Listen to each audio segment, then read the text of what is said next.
warahmatullahi wabarakatuh.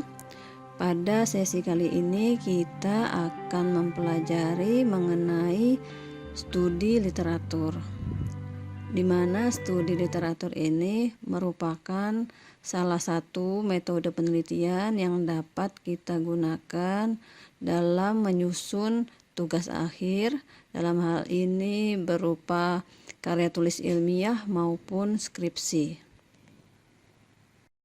Nah, di sini nanti akan saya sampaikan petunjuk atau di mana kalian bisa mempelajari tentang studi literatur ini lebih lengkap lagi. Kemudian nanti saya sampaikan juga capaian pembelajaran materi ini, kemudian materinya apa saja, kemudian rangkuman dari materi pada sesi kali ini, evaluasi dan referensinya. Seperti yang telah saya sebutkan sebelumnya, materi studi literatur dapat secara lengkap kalian lihat pada pedoman penyusunan tugas akhir bentuk studi literatur. Nanti akan saya berikan link untuk mendownloadnya.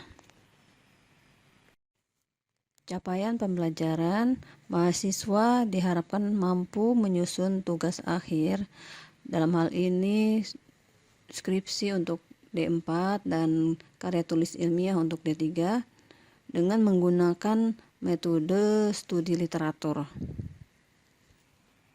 Baik, selanjutnya kita langsung saja membahas materi yang akan kita pelajari pada sesi ini, yaitu ada pengertian dari studi literatur, kemudian apa saja tipe dari studi literatur, kemudian sumbernya dari mana saja yang bisa kita jadikan sebagai sumber dari studi literatur, kemudian langkah-langkah penyusunan studi literatur. Materi pertama yaitu mengenai pengertian studi literatur. Studi literatur atau studi pustaka, atau ada juga yang menyebutnya dengan literatur review, itu berasal dari dua kata yaitu literatur dan review.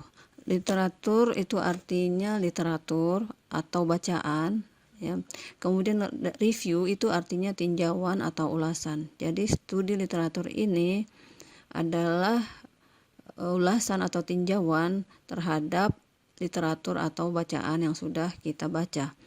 Nah, sedangkan menurut beberapa sumber ada beberapa definisi yang bisa menjelaskan mengenai studi literatur. Salah satunya adalah menurut Taylor tahun 2007, studi literatur adalah penjelasan mengenai suatu topik yang dipublikasi oleh para sarjana dan peneliti yang terakreditasi. Jadi intinya adalah merupakan suatu tulisan yang menjelaskan suatu topik atau suatu literatur yang sudah dipublikasi sebelumnya oleh sarjana sebelumnya atau peneliti sebelumnya yang sudah terakreditasi. Nah, ada juga beberapa pengertian dari yang lain yang bisa kalian lihat pada buku pedoman penyusunan tugas akhir bentuk studi literatur. Studi literatur dapat kita bedakan dari beberapa tipe dan itu berbeda-beda tergantung tujuannya. Di sini saya hanya mengambil 7 tipe, yaitu narrative review, descriptive atau mapping review, scoping review, systematic review, umbrella review, realist review, dan critical review. Selanjutnya adalah bagaimana cara atau bagaimana langkah-langkah menyusun studi literatur. Langkah pertama adalah merumuskan pertanyaan penelitian. Jadi pertanyaan penelitian kita itu haruslah jelas, artinya cukup spesifik sehingga dapat mudah dipahami tujuannya tanpa memerlukan penjelasan tambahan. Kemudian pertanyaan penelitian juga harus fokus, tidak meluas pertanyaannya, jadi harus cukup sempit. Kemudian bersifat ringkas, artinya memerlukan kata-kata yang sesedikit mungkin, dan tapi tetap harus kompleks. Jadi pertanyaan penelitian tidak dapat dijawab dengan kata ya atau tidak saja, tetapi jawabannya itu memerlukan sintesis atau analisis ide terlebih dahulu. Kemudian pertanyaan penelitian itu hendaknya bisa diperdebatkan. Langkah yang kedua adalah merumuskan kriteria inklusi dan eksklusi. Kriteria inklusi dan eksklusi ini bisa kita rumuskan diantaranya dengan cara pemilihan tahun yang relevan, bahasanya, atau bisa juga dengan pemilihan metode penelitian. Contohnya, kriteria inklusi di sini adalah artikel yang terbit setelah tahun 2015. Artinya kita hanya mencari atau mengambil artikel yang terbit di atas tahun 2015. Jadi yang sebelum itu kita tidak akan ambil. Kemudian bisa juga kita menambahkan di kriteria inklusi kita bahwa penelitian yang akan kita bahas dalam studi literatur review adalah penelitian yang dilakukan secara langsung atau menggunakan metode percobaan. Jadi nanti kita tidak akan menggunakan penelitian-penelitian yang menggunakan data sekunder misalnya.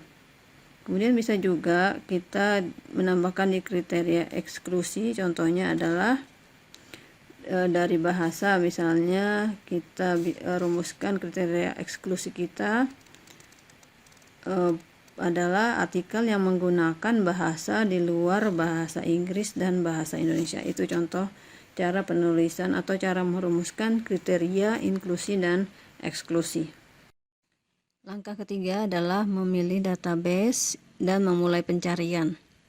Database di sini contohnya seperti yang sudah disebutkan sebelumnya, yaitu contohnya adalah Scopus, Web of Science, ProQuest. Kemudian ada juga yang paling mudah adalah Google Scholar ya.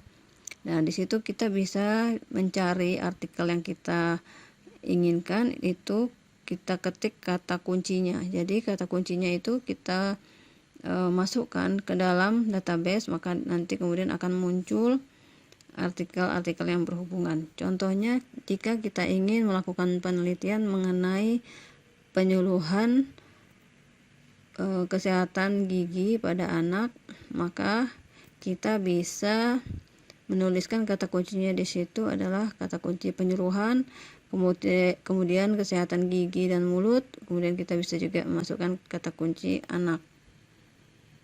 Atau jika ingin mendapatkan artikel dalam bahasa Inggris, maka kita ketikkan kode atau kata kuncinya dalam bahasa Inggris.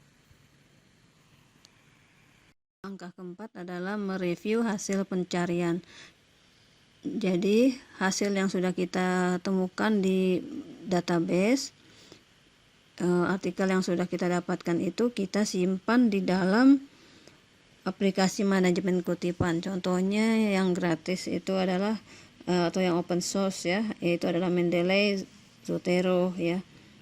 Kemudian artikel-artikel kan kalau kita cari di internet itu terkadang ada duplikasi. Jadi apa yang misalnya kita dapat dari database Scopus itu kemudian kita dapat juga di Google Scholar. Jadi bisa terjadi duplikasi. Nah, itu kita harus lihat lagi, kita telusuri, kemudian kita hapuskan salah satunya ya yang duplikasi tadi. Kemudian kita catat bagian-bagian yang penting dari artikel tersebut. Pada tahap kelima, kita mensintesis informasi yang terkumpul.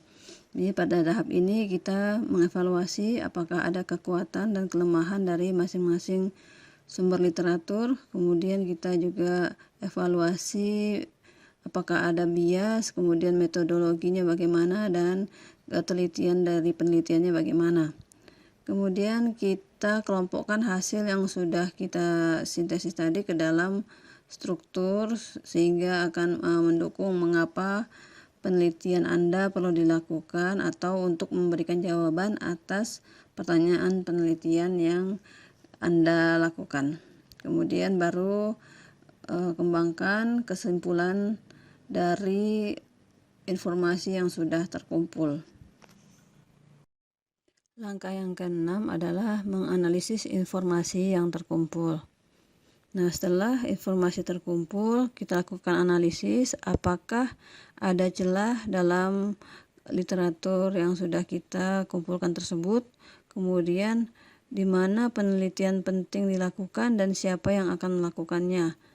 Kemudian apakah ada perdebatan tentang topik ini, kemudian pendekatan metodologis mana yang paling berhasil, itu kita analisis dari setiap literatur yang sudah terkumpul.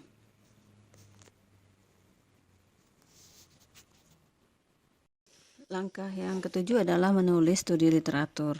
Jadi kita sudah harus memilih struktur organisasi penulisan kita bagaimana, yaitu tema, pendidikan, konsep, dan metodologi kita seperti apa. Kemudian fokus pada pertanyaan penelitian yang sudah kita rumuskan sebelumnya.